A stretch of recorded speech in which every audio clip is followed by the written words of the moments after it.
name is Pastor Sylvanus Harris. I am the senior pastor of the Mambc Missionary Baptist Church. I'm grateful to be pastoring now. Been many years of pastoring, learning how to pastor and being under a pastor who serves greatly. My first year here at Mambc has been a wonderful year. And one of the things I like about this church is that it's very family oriented. So there is no disconnection. There is a strong connection around this entire church. So as everyone have stated about their moms, dads, grandparents, ancestors have really been very instrumental in building the foundation of Mambc Missionary Baptist Church. I'll come to know the history of the church started back in 1876, One of the things I like about this church is that it has a foundation that is solid, something to build on, and something that we can make better for the future. This here is an historic area. This is something that most people dream about, but never actually get a chance to do. But in this season, in this time, God have allowed me an opportunity to pastor such a great group of people who have been instrumental to me and my family since we've been here.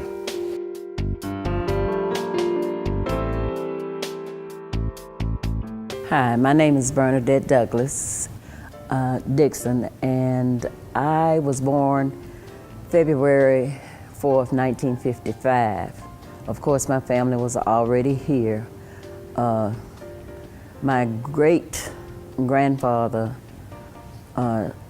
died in the old church and was buried. His sons, which my cousin Ella was just talking about, her father, both of his sons, junior and senior, were out riding the woods, as they call it. They were in the turpentine business, and they were out chipping boxes. Well, he died on a Sunday in church, and they just laid him out on the cooling board, as they called it, and they buried him the next morning, and his sons didn't even know he was dead. My father relayed a lot of the family history about the industry and stuff. According to Daddy, the land was donated for the building of a church and cemetery for the community by a man named John Carter. And I became a member of the church in the early 1960s and was baptized out in the yard out there in a pool. And I can remember there being frogs in the pool, and I was scared. After baptism, we had to come back inside the church and sit on the front seat. And then after church was over, we received what was called the right hand of fellowship. My little hands were very small, and it seemed like all those big people were just squeezing it, but it made a difference. My connection with the church has made a difference in my life. My great aunt, Melvina Douglas, as she was telling you, our four parents were very strict. I started teaching Sunday school as soon as I learned how to read. And so I stayed a member here at Mambc for more than half of my life. And then, of course, I grew up, I got married, I left the church for a while and went to another church, and recently came back home. My father was a cook, as they call it, and he learned to cook at the Mambc restaurant under Greek chef Kamanaka. And he would always refer to him as his first teacher in the cooking industry. This place around here used to be fields, and of course everything is building up into houses now, but it used to be fields. And we walked from Spanish Fort over here to church. And either my father or one of my brothers carried me on their neck. We had to cross a log to come across the, what we call the big branch. And then we had to come up the hill. And at that time, like they said, there was no air conditioner or anything, but the windows of the church were open. And if we were running late, we could hear them singing before we got here. And we were always excited to be here. We'd come in and like she said, Uncle Senior was over to Sunday school, and once Sunday school was over, we had just a little bit of break before we came back in for the 11 o'clock service. Our pastor's name at the time when I joined the church was Reverend Collier. And then after that came, many others. At one point in time, my Uncle Lester, who was my father's brother, he was the pastor.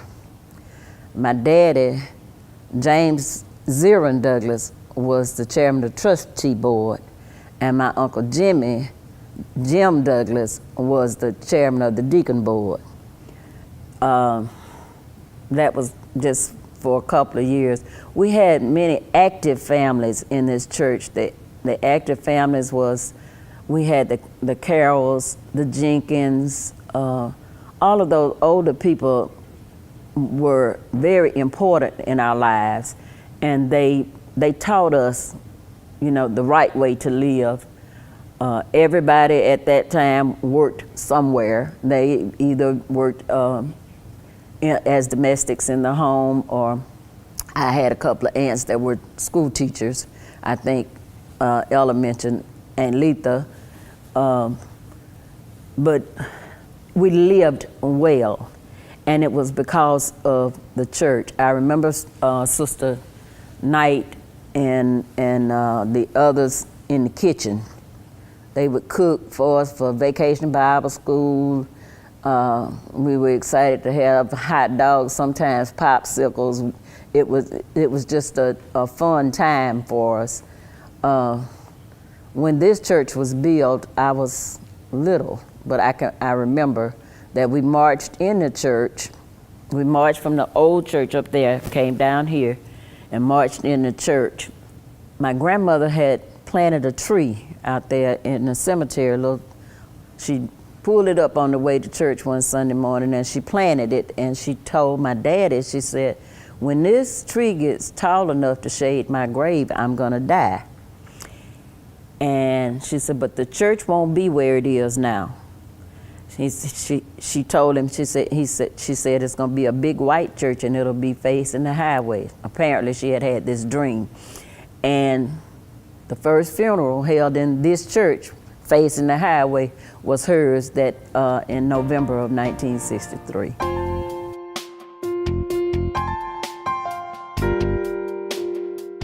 Hello, my name is Ella Douglas Glenn, and I'm a member of Mambc Baptist Church, and I'm a choir member. And my mother and father has deceased. My father was the superintendent of the Sunday school. My mother was a choir director. And we lived not too far from the church, but we were in walking distance. We had to walk through the woods to church, over a branch, and up the hill. We had one building. This is where our school was from first grade through sixth. And after we left school, I don't remember all of the teachers' names. I think one of them was named Letha Douglas, a cousin of mine. And this church is actually mostly family. When it was a new church, it was mostly family, and the Jenkins were here also, but they lived in Loxley. And we had a good time. We played outside in the dirt. We didn't have fans, we didn't have air conditioners. And when it rained, we had to go inside. However, we had a good time. As children, we played together, ate together, and worked together.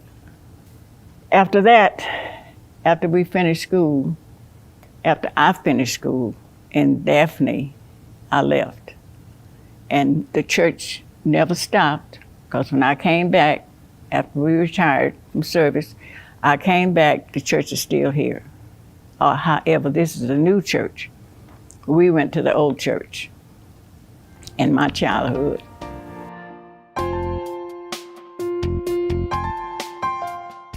What I can remember about the church, when I was 11 years old, I joined this church, and I was an active member up until this day. I started preaching in 1975. I taught Sunday school here at this church. I was the second vice president of the trustee board of this Mambc Baptist Church. I was able to, they had the church up for sale, and I bought the church and built my house out of it. And the people that helped me to tear it down was Amos Douglas, Jeff Quinney, Paul Douglas, and myself.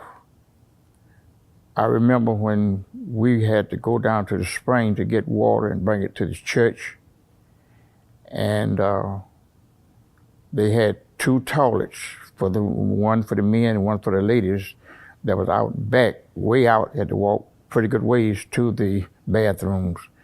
And I remember when we had to baptize, I remember 5 different places we baptized. One was down at the foot of the hill, one was over there on Turkey Branch. We baptized across the woods from Mambc Baptist Church. I remember once we went up there to Mac Brumley and we baptized. And I remember the old church had a bell there. And we was going to school at the Turkey Branch School, and they would always tell us to not get under the bell because it could fall. And occasionally that bell would fall through the week. It never fell on Sundays. And we'd come out there on Sunday morning, sometimes the bell being gone through the floor, and they would take that bell out of the ground later on and put it back up in the steeple of the church. I remember when they put the addition onto the church, I was about the 3rd grade in high school. A man by the name of Lucius added that bell to the church. I remember back when we used to bury, the grave had to be 6'6", 6 foot deep, 6 foot wide. And they would let the bury, put the grave casket down in there, and they had a shovel. And the men would take the shovel and fill that grave back up. And they would do it in a hurry. And men would rotate. The youth would bury, they have funerals on a Sunday then. And the men would pull off their coat and rotate with that shovel until that grave was filled up and heaped over the top with dirt. The next thing I remember about this church, that my daddy was a deacon of this church. He was also the trustee of this church for about 20-some years or longer. The next thing I can remember about the church, that when we were children, Miss Melvina Douglas was the primary teacher, and she taught the Sunday school, and she would teach us what thus says the Lord. And after that, we remember that Miss Stallworth, she was the musicianist, and I can remember the first one that played for our church.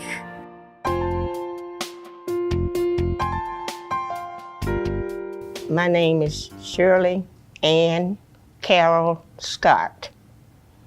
And I was born and raised at my early years in Baldwin County. And my mother and my father were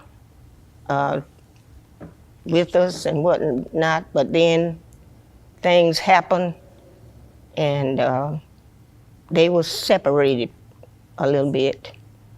And so we ended up, my brother and I, one of my brothers, and we came back here and came to Baldwin County, stayed with my grandmother. And she had 13 grandchildren in the house. And we lived up on Highway 31. My brother and I walked from up on Highway 31 to the school that was over there. And even the interstate that you see the car ripping and running there was not there. But we would do that, walk through the woods. And then things turned, and my mother got sick, and she had to go to Marianna, Florida, I think it was, to go to a sanitarium.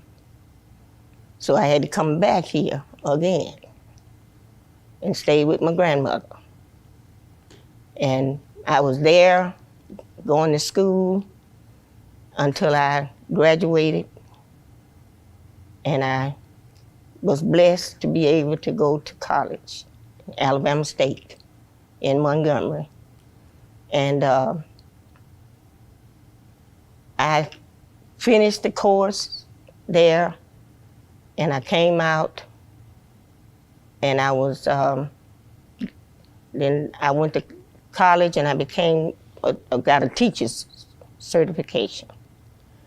And as I would go and do, and I learned how to do so much in reference to the children, and I would try to help them all I could. And I was a member of this church, and eventually I would work with the choir. I'm secretary, and several other activities that were going on in the church. And after my mother passed,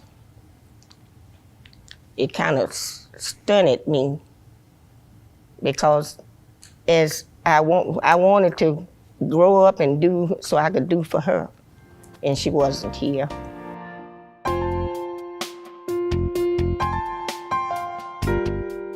My name is Samuel Jenkins Jr. and I'm a trustee and a deacon here at the Mount A Missionary Baptist Church. I'm a third generation being a member of this church. My grandfather was one of the people that helped purchase the area and build the first church that was here. And my grandmother is I never knew my grandfather, but I knew my grandmother. Her name was A.T. Jenkins, Amelia T. Jenkins.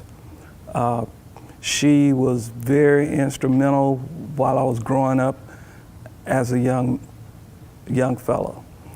The pastor that I can remember as far back as I can go is Reverend Collier, and he was the one that baptized me in that swimming pool. And just like Minister Douglas said, it was tadpoles and frogs in that pool where we got baptized in. I'm 65 years old. I was born January 5th, 1955, and I've been here all of my life. Went off to college to Alabama State University and returned. And I served on the usher board. I've been taught by Reverend Longmire. I've been taught in school by Sister Scott. So our church history really is something else. My grandmother would line us up, all of the young men in the church. She would line them up. She would sit on the second row in the church, and she would line the young men up. I'm talking about, I say young men, but I'm talking about 8, 9, 10 years old on that front row of the pew. And you would have to sit there and listen at the preacher. And if you turned your head to look over at the other one or started to talk, my grandmother could thump you so hard upside your head it would bring tears to your eyes. And everybody knew that, so we'd sit there and just be attentive and listen at what the preacher, a lot of times we'd fall asleep. But at the end of the sermon, she would always ask each one of us, tell me something the preacher said. So you had to pay attention for a little while so you get a sentence of something to tell her, because she wasn't gonna be pleased if you didn't have anything to tell her about what the preacher said. These people were strict disciplinarians. They wanted you to do what was right, and they didn't tell you anything wrong. They were leaders, and they wanted you to be leaders. And to this day, I know of none that have gone off to prison that came up in this church. I know of none.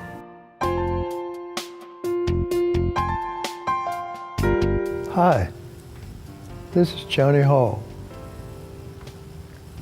I want to let you know something about the Mambc Baptist Church. The Mambc Baptist Church is in a very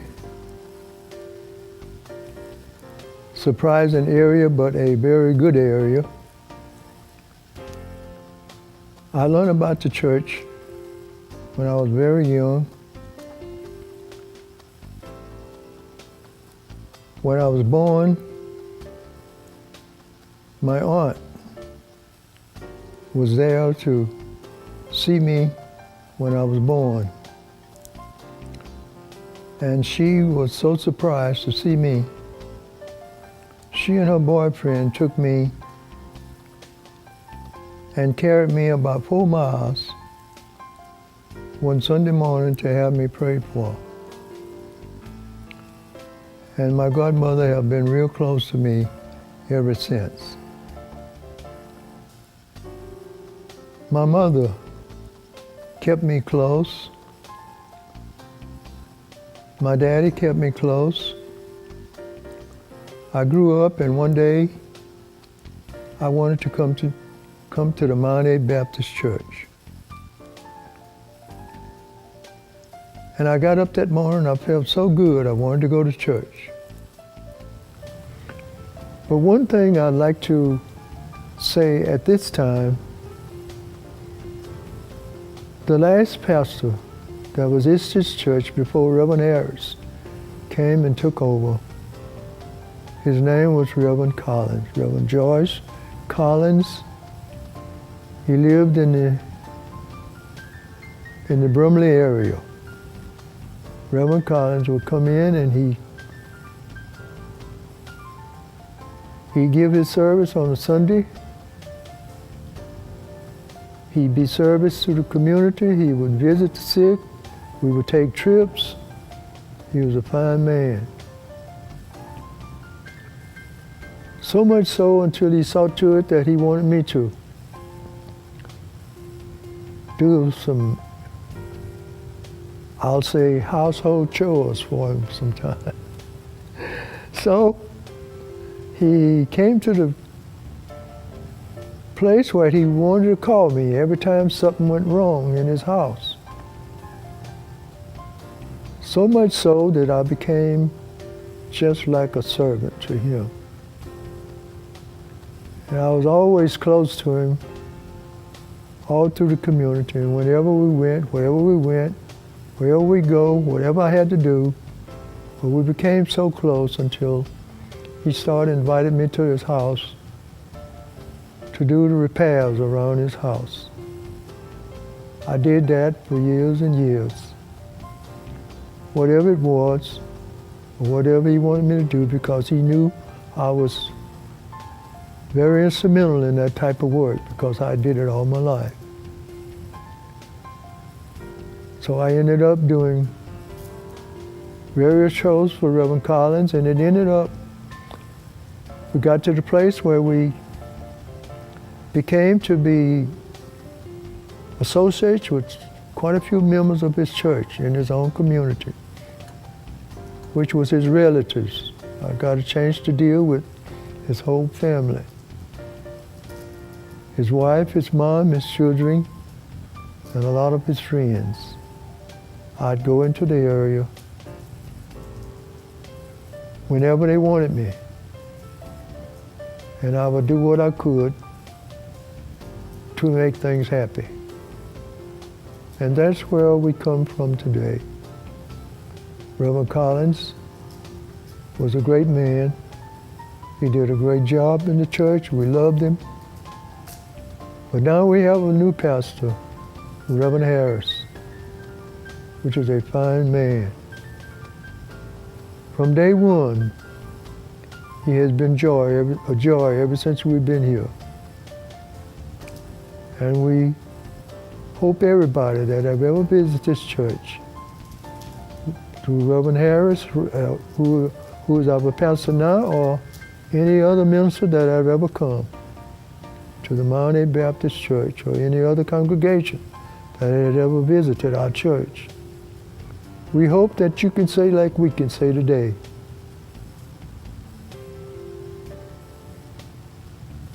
Well done. Well done. Well done. Thank you.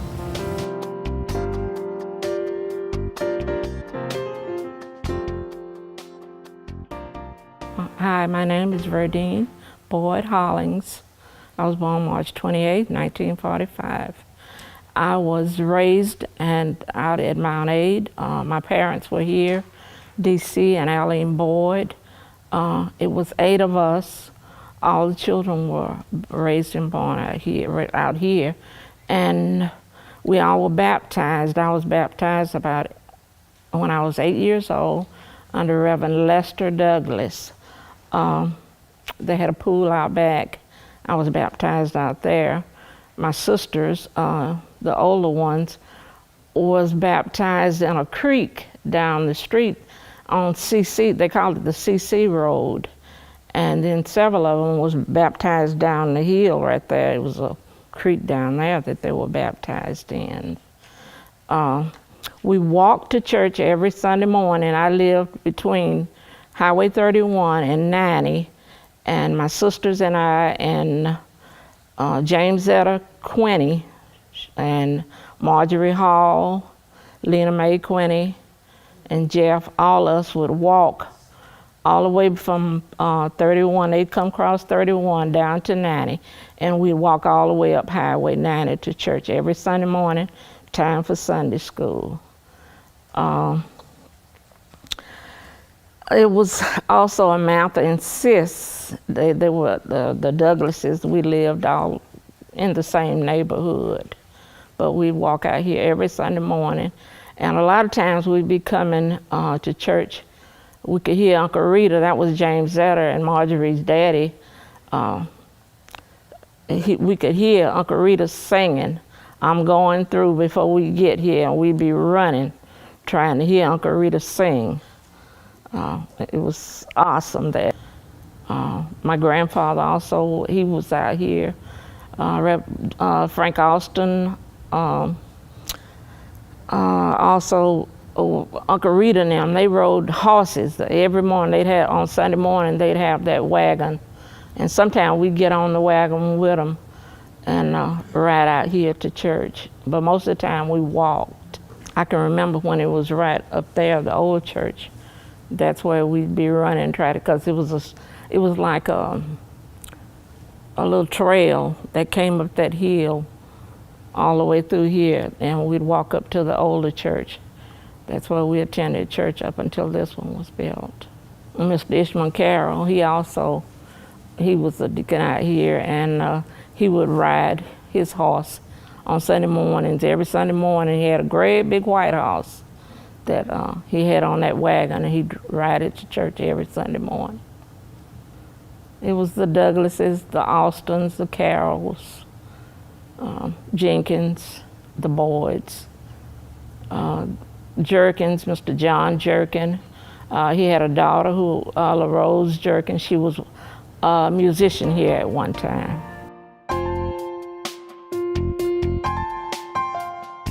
William Cyprian Sr., as I said before, I'm currently the chairman of the Deacons Ministry here. Now, I can't really tell you about any history, but I can tell you, about the time that when I first got here, which was in 1990, I believe. My wife is originally from this area, from Loxley, Alabama, and we arrived here, I believe it was in 1990, January of 1990. We came from California, Victorville, California, where we were stationed there in the Air Force. I retired out there, and 2 years later, my wife retired. And so her father is from this area, and I think her father kind of talked her into coming back here because I had my sights on Florida. But we ended up here, and we joined the church. Her father talked to us quite a bit about, you know, how good this church was, and the people in the church, good people. And we've always been in church during the time that we were in the Air Force. We stayed in church, never got out of the church. We participated in the chapel ministry while we were in the Air Force. When we retired, we came home, and again, as I said, we talked to her dad, and her dad talked us into joining this church, and I think that was in 1991. Year after that, I became the chairman of the deacons ministry. Remained chairman for, I think, about 10 and a half years. Took a break, then another individual became chairman. And he left and went to Florida, South Florida. At that time, the brethren voted me back in as chairman of the deacons ministry, and I'm in that position now. And I've enjoyed it very much. I like working with people, but I'm very concerned about folks working together and getting the job done. Very concerned about that. And that's what we have here now. We have people that works together. And that's what I strive for every day, working together. You know, you can get more accomplished when you work together, and that's very important to me. And we have a good bunch of folks here at the church, and that's what we strive for. But what I will say, you know, I've enjoyed the time that we've been here. You won't find any people any better than the folks that are here in this church. And I do believe that's why the Lord sent us here instead of Florida.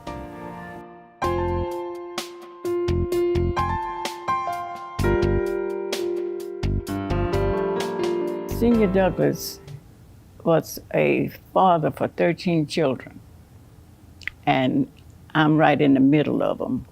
But we all were members of this church. And he was so strict when we were younger. He could look at you. If you were out of place, you jumped back in place. He was just that strict. And my mother used to tell him all the time, "You're too strict on those girls." He said, "They are mine. They're my girls. I want to raise them right." And he did, out of the 13. And when he got ready on Sunday morning, he would lead the way, and he made everybody get up and have breakfast around the table. But he prayed so long, the food got cold. But we still had to eat it before we left to come to Sunday school. And we stayed at church all day. Sunday school, 11 o'clock service, BTU service, and I don't know what else. But we had a lot of fun.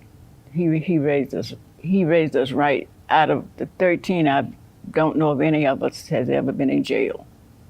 I was born July 12th, 1933, and I was raised here in Baldwin County, and the creek down here where we were baptized, some of us were baptized. And in the creek, we didn't have a pool to be baptized in. Snakes were there. We had to, when they put us in the water, we still looking for the snakes on each side. Because everybody, and we were raised in the country, but I'm still afraid of a snake. That's the only thing I think I'm afraid of. And if I see it first, he's a dead one. I don't play around with snakes. But anyway, we had a good time.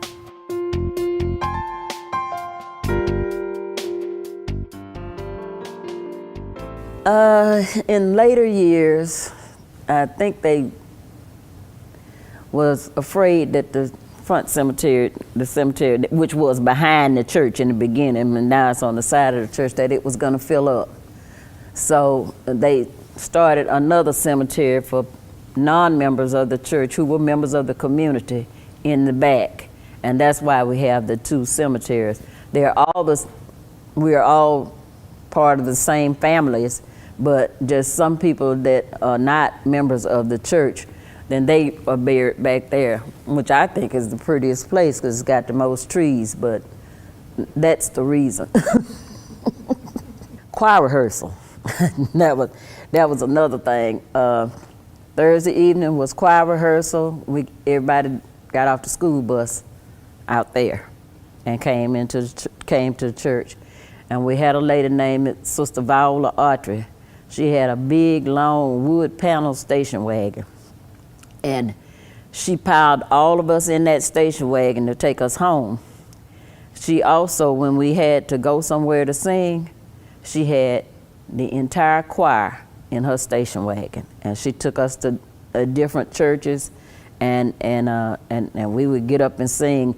We also went to WGOK over in Mobile on Saturday mornings and sang on the radio.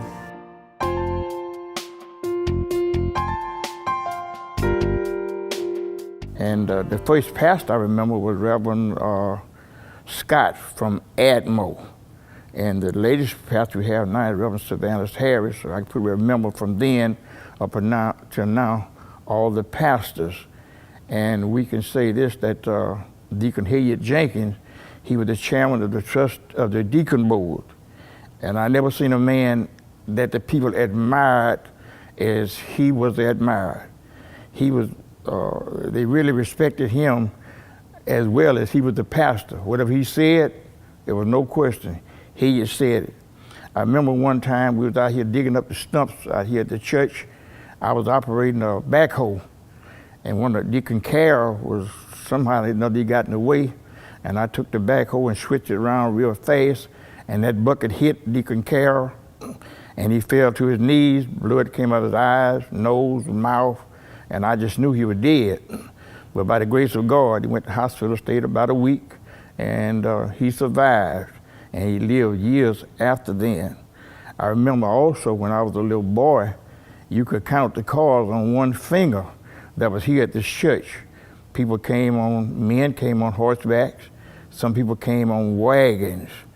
And the next thing I can remember about this church, when I was tearing the church down, there was an accident right down this at the highway where he came to the church, and a man was killed.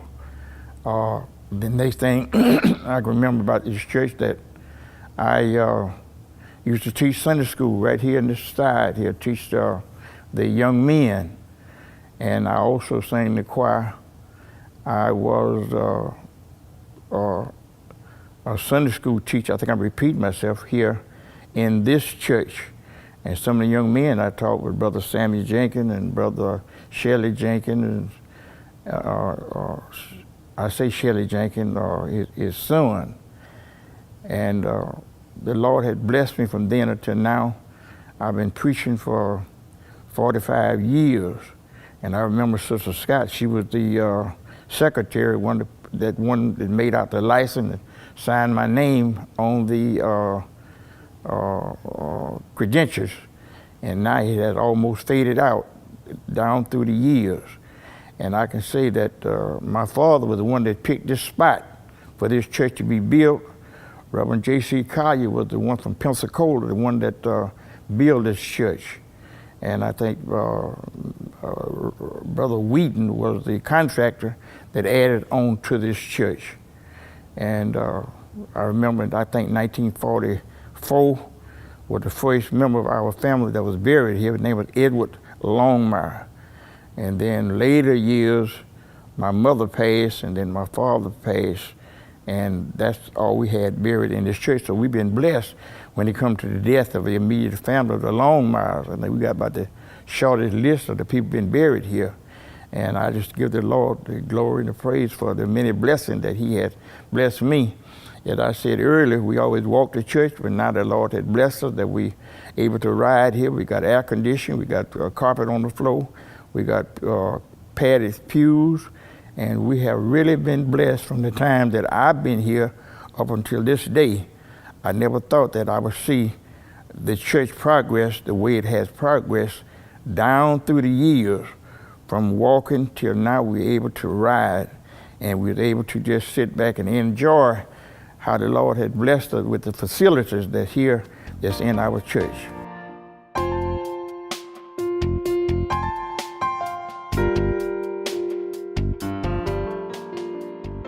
Well, as I said, my brother and I walked, and some of us, same thing happened when we had to come to church. But there was a pool, when it wasn't really a pool, but it was a water, and that's where they were baptized. And I think it was down that way somewhere. And the church was facing this way at one time, and then it turned up and went the other way. So, but everything was still dedicated to doing what was right, and we enjoyed coming, and we had the young folk singing in the choir, and then as we grew up, we took part with the other churches' activities that were going on. So we are just thankful that we had the avenue to walk on where we could do those things for ourselves.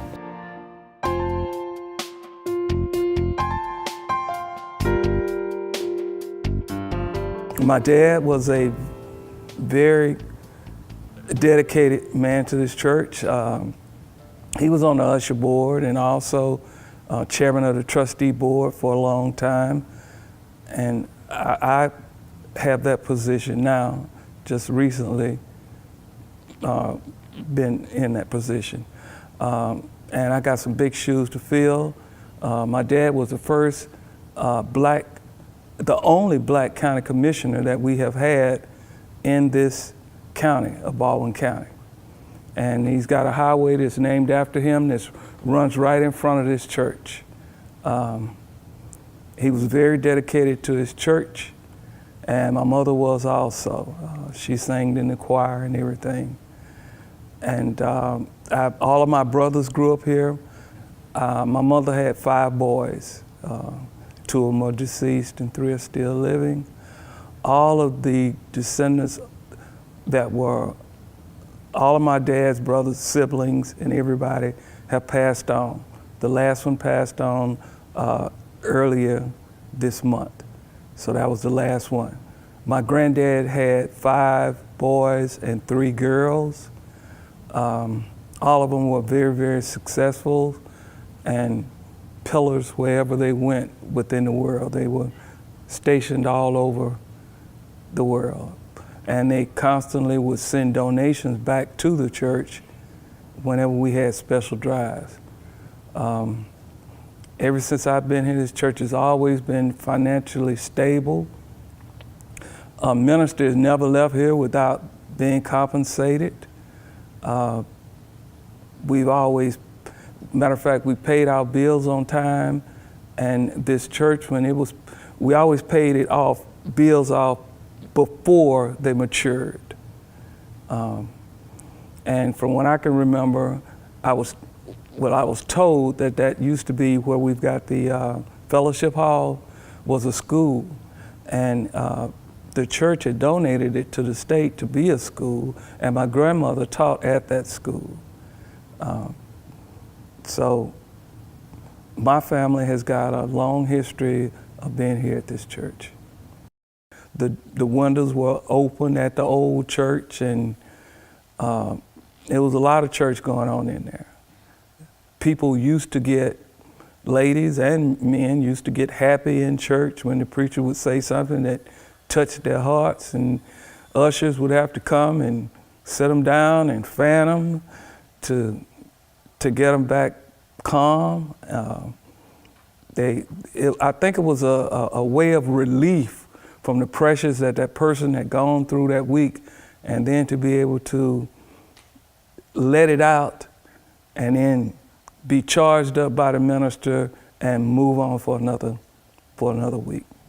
It was oppressed, and but we kept moving on. Our ancestors did, my grandmothers, my dad, and we didn't even know that we were really being treated not equal because of the love and the care that they showed us.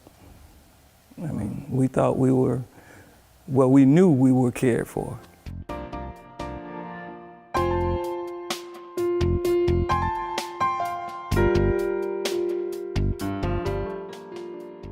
But after I joined the church,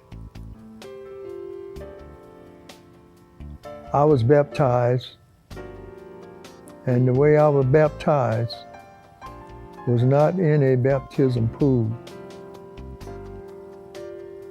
The church took us down to the river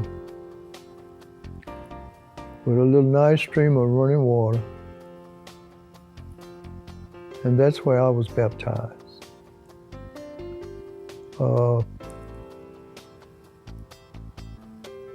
Our church eventually, we had a big storm, and I don't know what happened, but the big bale fell through the steeple and damaged the church. So after then, the people began to look for another area to put another church up. So they kept on till they started this church. And if I go back a little bit and to bring you up to date on how this church started, excuse me, we had a pastor and his wife out of Pensacola. His name was Reverend George Collins. He was a very smart man. He did a lot of preaching for our church.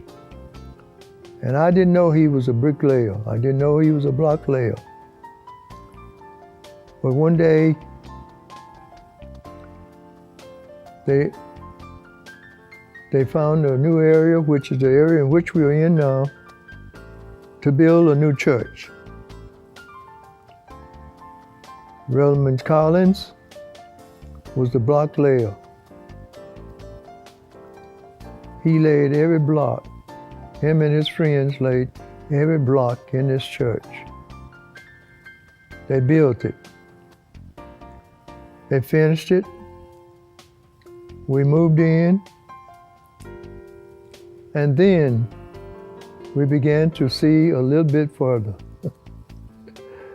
Yes, he was talking about picnics, dinners, or whatever you want to name.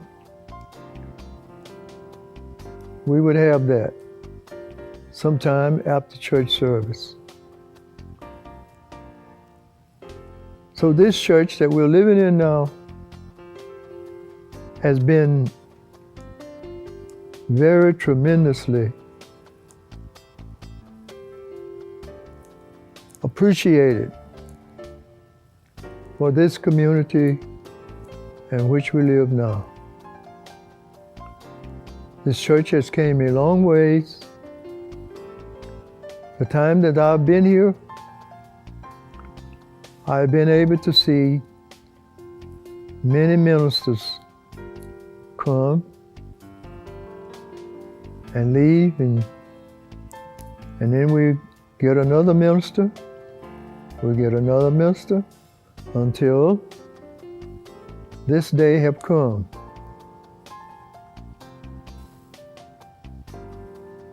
This church, as I grew up in this church, I was very instrumental.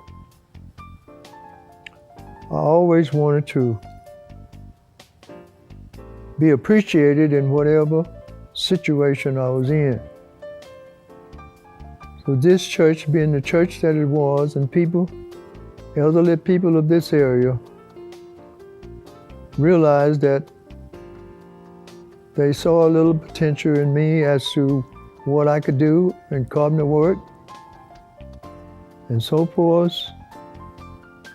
Many times I found myself in this church working. I never shall forget the pulpit. One day, we was trying to improve the situation. And they wanted me to improve the pulpit area. So I came in and I began to work on the floor first. And something happened to me that day that I will never forget. I was using some very expensive stain in the pulpit area. And I don't never like to use the term devil, but sometimes you can't help but say it. I was in the pulpit, I was working, and all of a sudden, it's a good thing I had my drop cloth. I had my drop cloth down and everything over the pulpit, and I was working, and all of a sudden, that stain that I had using on that pulpit tried to turn over on that floor. And when it did, I caught it. And I was so pleased when I caught that varnish to keep it from staining the area on that pulpit. Then we got a pool. And the pool decided that they wanted the pool area redone. They wanted me to do it. I said, yes, sir, I'll do it. So I went into the pool area. I stripped the pool area. I varnished the walls, and I repainted the pool area.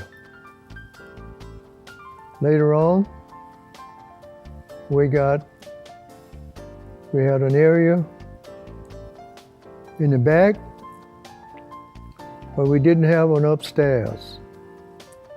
We always wanted an upstairs. We had a flat roof on the back. We always wanted an upstairs. So they asked me if I could look into the situation in order that we could have an upstairs. I said, yes, I will. I went in and I looked, and I drew them out a plan as to how they could put it upstairs. So they appreciated the plan that I presented to them, and they went to work on it. And we had a nice upstairs apartment that we can have all the youngsters to be in Sunday school during church service.